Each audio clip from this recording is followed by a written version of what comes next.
একজনের বাড়িতে ইডি হামলা হলো কেন? বিজেপি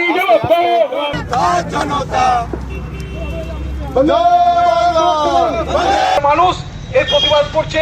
আজকে তৃণমূল কংগ্রেস কর্মীরা রাস্তায় নেমেছে কাঁকসা ব্লক তৃণমূল কংগ্রেসের নেতৃত্বে।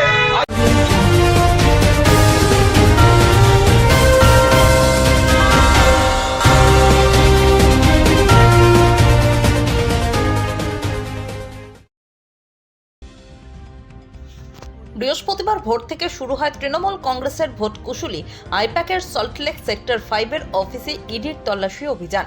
পাশাপাশি তল্লাশি অভিযানে চলে আইপ্যাকের ভোট কুশলী তথা অন্যতম ডিরেক্টর প্রতীক জৈনের বাড়িতেও। এই ঘটনাকে ঘিরে পড়ে যায় তোলপাড়। হঠাৎ ঘটনাস্থলে গিয়ে পৌঁছন খোদ মুখ্যমন্ত্রী মমতা বন্দ্যোপাধ্যায়। ইদানিং সময়ের মধ্যে এমন ছবি দেখা গিয়েছে কি তা মনে পড়ছে না, তবে এর আগে রাজীব কুমারের সময়ে মুখ্যমন্ত্রীকে ধর্নায় বসতে দেখা গিয়েছিল। তবে এবার ভোট কুশলী আইপ্যাকের অন্যতম কর্ণধার প্রতীকের বাড়িতে ইডির তল্লাশির মধ্যে পৌঁছলেন মমতা। সূত্রের খবর, আর্থিক প্রতারণা মামলায় আইপ্যাকের যোগসূত্র আছে কিনা তা খতিয়ে দেখতে এদিনের ইডি তল্লাশি অভিযানে নামে। কেন্দ্রীয় সংস্থা ইডির এই তল্লাশি অভিযানের প্রতিবাদ জানাতে আজ সারা রাজ্য জুড়ে পথে নেমেছে তৃণমূল কংগ্রেসের কর্মীরা।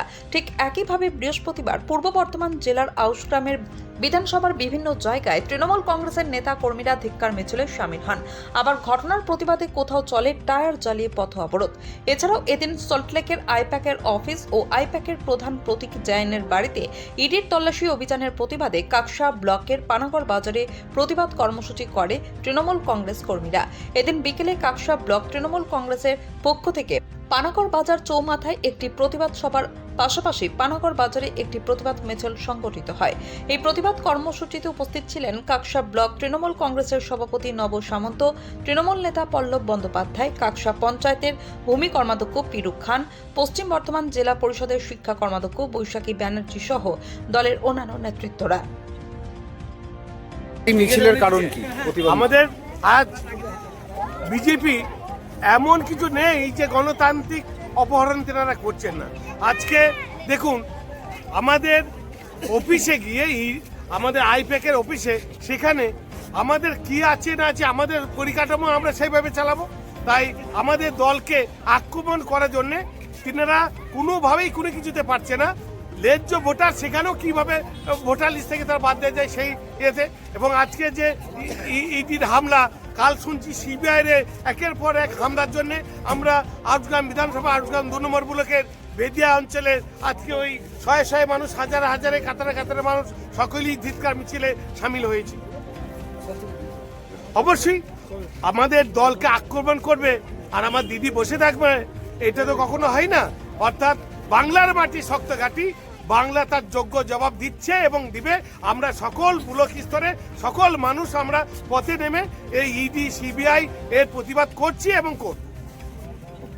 আমাদের আইপ্যাক অফিসের যিনি প্রধান, তার অফিসে আজকে হামলার প্রতিবাদে আজকে আমাদের বিক্ষোভ সমাবেশ।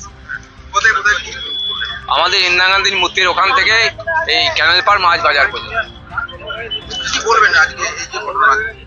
এই ঘটনায় বিজেপি বুঝে গেছে যে যতগুলো আমাদের নির্বাচন হয়েছে 2011 সালের পর থেকে, প্রতি নির্বাচনে বিজেপি তার পেশিবল, বাহুবল, অর্থবল এবং প্রশাসনিক যন্ত্রকে কাজে লাগিয়েও কোনো নির্বাচনেই তৃণমূল কংগ্রেসকে পরাজিত করতে পারেনি এবং তার ভোট ব্যাংকেও কমাতে পারেনি।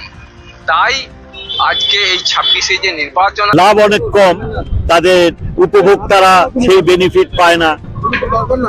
আমাদের কন্যাশ্রী তার নকল করে হলো বেটি পড়াও বেটি বাঁচাও, এইসব প্রকল্প নকল করে করে মুখ থুবড়ে পড়তো প্রকল্পগুলো, সেটা মানুষ জেনে গেছে। কিন্তু আজকে দেখলাম আমাদের দলের নিরীক্ষা করে, সমীক্ষা করে, গবেষণা করে যেসব আমাদের দলের তথ্য, আমাদের স্বীকৃত অর্থাৎ এআইটিসি অল ইন্ডিয়া তৃণমূল কংগ্রেসের স্বীকৃত সহায়ক, যারা গবেষণা ভিত্তিক এবং সমীক্ষা ভিত্তিক তথ্য দিয়ে আমাদের সহায়তা করেন, আমাদের সর্বস্তরের নেতৃত্ব এবং বিশিষ্ট সদস্যদের তথ্য তারা রাখেন, তার উপরে সমীক্ষা করে বিভিন্ন গবেষণা ভিত্তিক তথ্য তারা তৈরি করেন এবং আমাদের দলের উচ্চ নেতৃত্বকে প্রয়োজন মতন তা সরবরাহ করে আমাদের প্রকৌশল স্থির করায় সহায়তা করেন।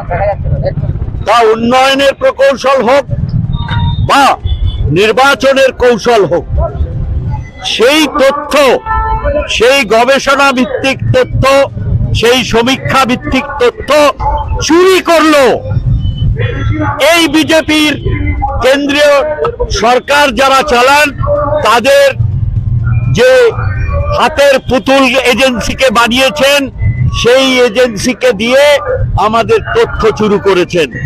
তার বিরুদ্ধে আজকে তৃণমূল কংগ্রেসের প্রত্যেকটি সদস্যা, আমাদের সমর্থক, সাধারণ মানুষ, তারা এই অগণতান্ত্রিক পদ্ধতি এবং অনৈতিক চুরির বিরুদ্ধে আজকে